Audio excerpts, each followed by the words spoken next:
I'm Karen Ewert, the founder and head of school at the Sycamore School. I'm a mom, a wife, a therapist, and a professional educator. All of who I am is why I'm opening the Sycamore School. I have 2 school-age children, a son in 6th grade and a daughter in 12th grade. After his first week in middle school, my son came home and unprompted said to me, "Mom, why is it that in middle school, teachers think that they don't have to be creative?" My heart about broke. This is one of the reasons I'm creating the Sycamore School. When teaching middle and high school students, we shouldn't lose our freedom to teach creatively, connect to our students, and our love of learning. Learning still needs to be fun, engaging, and we need to connect to each student and find the hook to make learning come alive for them.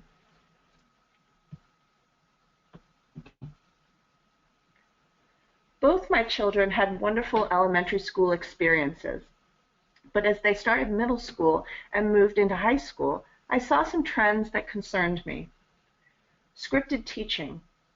Public school teachers are instructed to teach to the SOLs. As a result, they're teaching with their hands tied behind their back, and it limits their ability to teach creatively and differentiate instruction. Large class size and short class times give teachers and students limited ability to develop positive and personalized relationships with one another.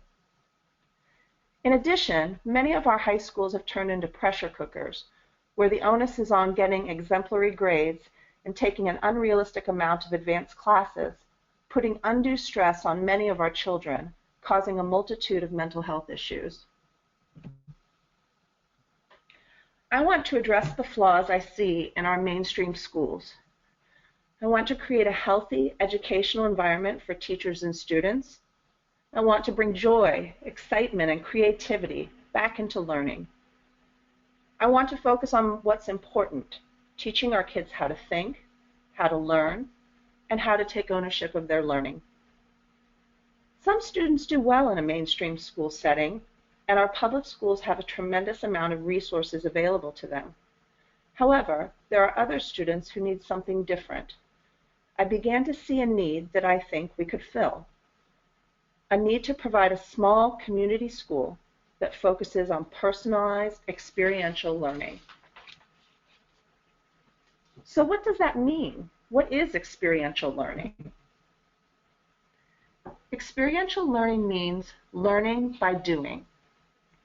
According to Linda Lewis and Carol Williams, who wrote the article Experiential Learning, Past and Present, experiential education first immerses learners in an experience and then encourages reflection about the experience to develop new skills, new attitudes, and new ways of thinking.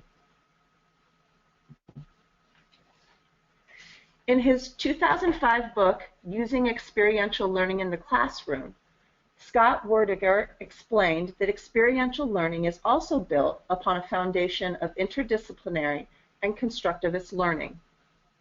Interdisciplinary means we don't teach subjects in isolation because that doesn't reflect the real world. We want to create a classroom learning experience that mimics real-world learning. Constructivist learning means outcomes of the learning process vary and are often unpredictable, and learners play a critical role in assessing their own learning. So how one student chooses to solve a problem will be different from another student, and what one student takes away from an experience will be different from the others. According to Next Generation Learning Challenges, experiential and problem-based learning, also called authentic or real-world learning, helps students apply core content to the real world. Curriculum is built on inquiry, project-based learning, field studies, and service learning, so that students directly see the relevance of academic content and develop essential skills such as critical thinking, communication, collaboration, and creativity. This graph outlines some key features of experiential learning, what it is and what it is not. Experiential learning includes teaching both content and process. Teachers balance facilitating experiential activities with teaching the underlying content or theory. It's important to note that experiential activities are structured, purposeful, and include a reflection piece after the activity, allowing students to reflect, debrief, and evaluate what they've just experienced. It's not just letting students do whatever they want. Experiential activities allow the students to make connections between the learning they're doing and the world versus teaching subjects in isolation. Activities should cultivate the ability to see relationships in complex systems and find a way to work within them. Ongoing self-assessment is important. We want students to understand what and why they're learning something, and if they're struggling, feeling comfortable asking questions and making sure they understand concepts. Experiential learning also encourages students to learn outside their perceived comfort zones, to open up their world and feel comfortable trying new things and taking risks. Learning is personable, purposeful, and personalized. Teachers create a safe place for students to work through their own process of self-discovery.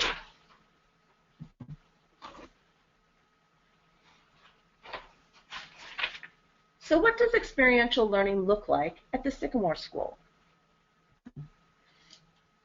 At the Sycamore School, we have three roots that are equally important and impact one another: academic development, socio-emotional growth, and civic engagement. Academic development at the Sycamore School starts with teaching content knowledge, but it doesn't end there. We teach students how concepts are connected across content areas and how to apply what they're learning to real-world situations, incorporating 21st century learning skills and literacies. 21st century learning skills include critical thinking and creative problem-solving skills.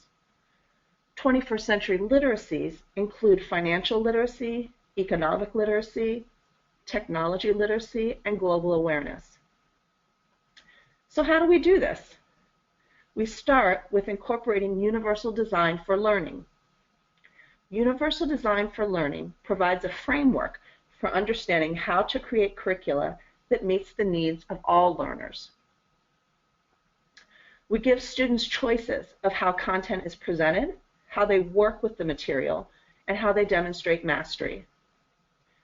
Students can work at their own pace, enabling students to spend more time on concepts when they need to, and offering accelerated learning when appropriate. We also regularly offer project-based learning or transdisciplinary learning, where the teachers and students come together and choose a high-interest project that brings together all the core subjects. For example, they may do a project on roller coasters, where students study the history of roller coasters, the utility of using metal, plastic, or wood materials, how to structure a roller coaster and actually build one. This brings together language arts, math, science, and social studies concepts and activities. For students who are not at grade level in a certain subject or have gaps in their learning, we offer foundations courses in reading, writing, and math. Social and emotional growth includes helping students increase their self-awareness, learning how to more effectively relate to others, and how to connect to the world around them. We do that by explicitly giving students tools to self-regulate so that when they're upset, angry, or disengaged, they can recognize that and know what to do to reset, get back on track, and be more available for learning. We not only have regular opportunities for students to collaborate, but we actually teach our students how to work effectively in a group, helping them recognize different roles, what they tend to gravitate to, and how to navigate different personalities and aptitudes. We also provide regular mindfulness practice. For example, every day between our movement class and their core classes, We have a 5-minute mindfulness exercise to help students transition from a high-energy activity to a more sedentary one. Each student also is part of an advisory group comprised of a small group of students and a teacher. They meet daily to check in, touch base, and address any questions, problems, or stressors. This is also a good place to offer executive functioning skills support. We also recognize that students are social beings, and that in middle school they're experiencing all sorts of physical and emotional changes related to their development. In middle school, development is the elephant in the room. In most schools, it's not adequately addressed. At the Sycamore School, we want to talk about and normalize adolescent development, helping students understand why they may have mood swings, changes in their energy levels, and fluctuation in their attention, and how to effectively manage those fluctuations in themselves and others. We also want to teach resiliency. We believe that schools should open up our students' minds and broaden their experiences.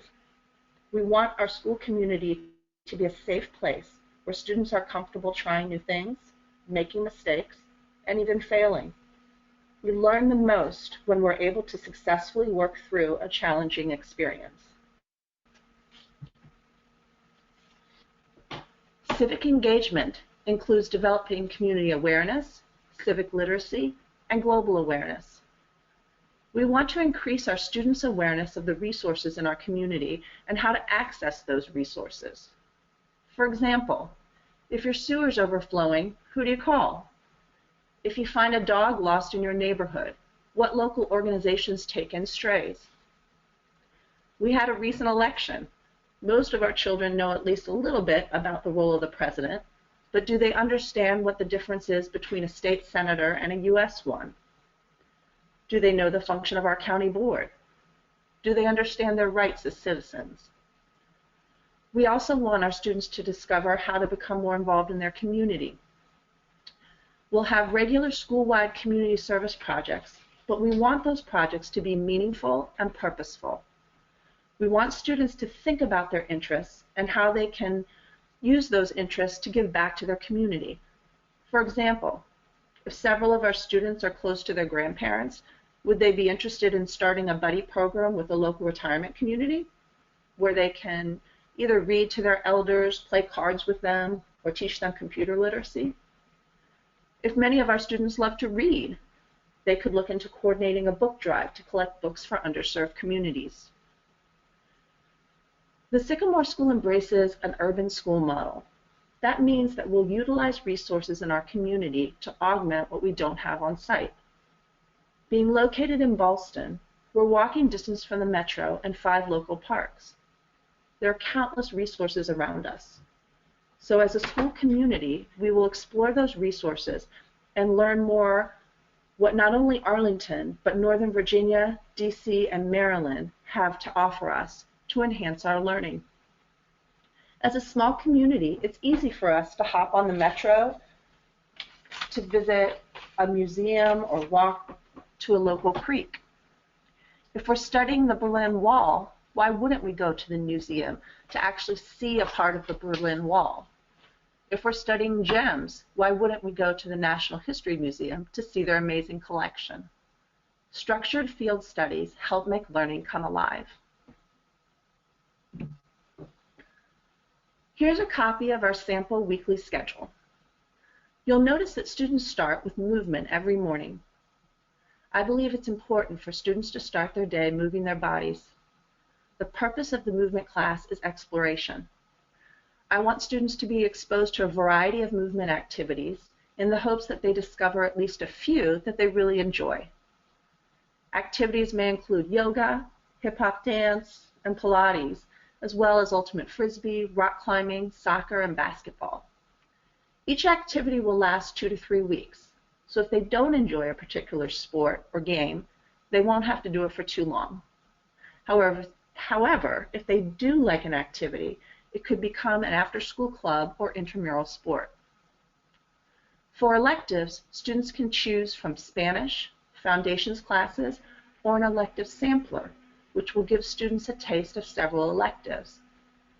It will be a 6-week rotation of electives such as woodworking, computer coding, improv, visual arts class, music, and filmmaking. We'll be outsourcing for some of our electives, and it gives us a chance to try partnerships with various outside organizations and see which electives students enjoy the most. In future years, we can expand to semester or year-long electives. You'll also notice that Wednesdays are dedicated to transdisciplinary learning, which is another word for project-based learning. On Wednesdays, we also have school-wide community meetings and arts-based electives to give students additional opportunities to explore some high-interest electives. Fridays are dedicated to community-based instruction. On Fridays, we'll either be going on field studies, engaging in community service activities, or bringing the community to the school, hosting speakers or other high-interest guests. Pending parent and student interest, we'll also offer after-school clubs, where outside groups, such as Educational Theater Company, will come to our school to offer students enrichment programs, such as improv, comedy, or filmmaking club.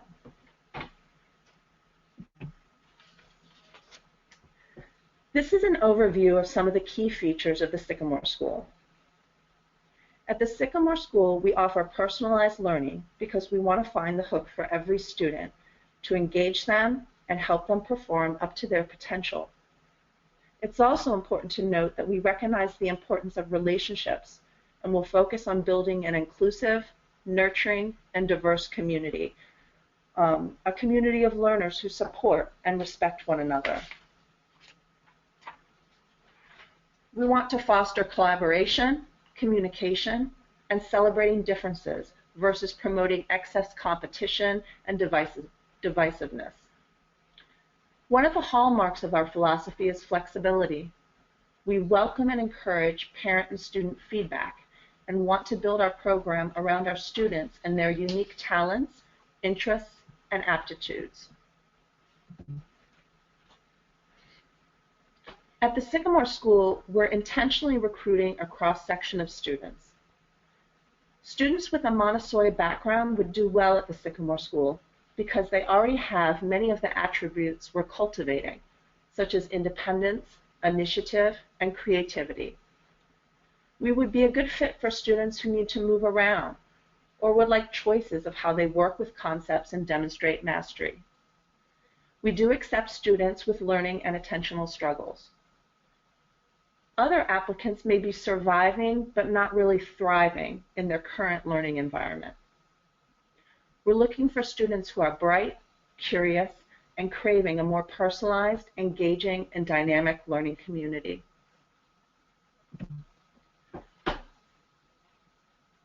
Admissions is open, and we're currently accepting students for the 2017-2018 school year.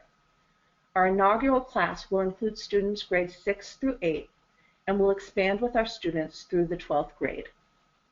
If you're interested in enrolling your child or learning more about the Sycamore School, please call or email to make an appointment. We'd love to meet with you, learn more about your child, and answer any questions. The admissions process is outlined in detail on our website. We also have some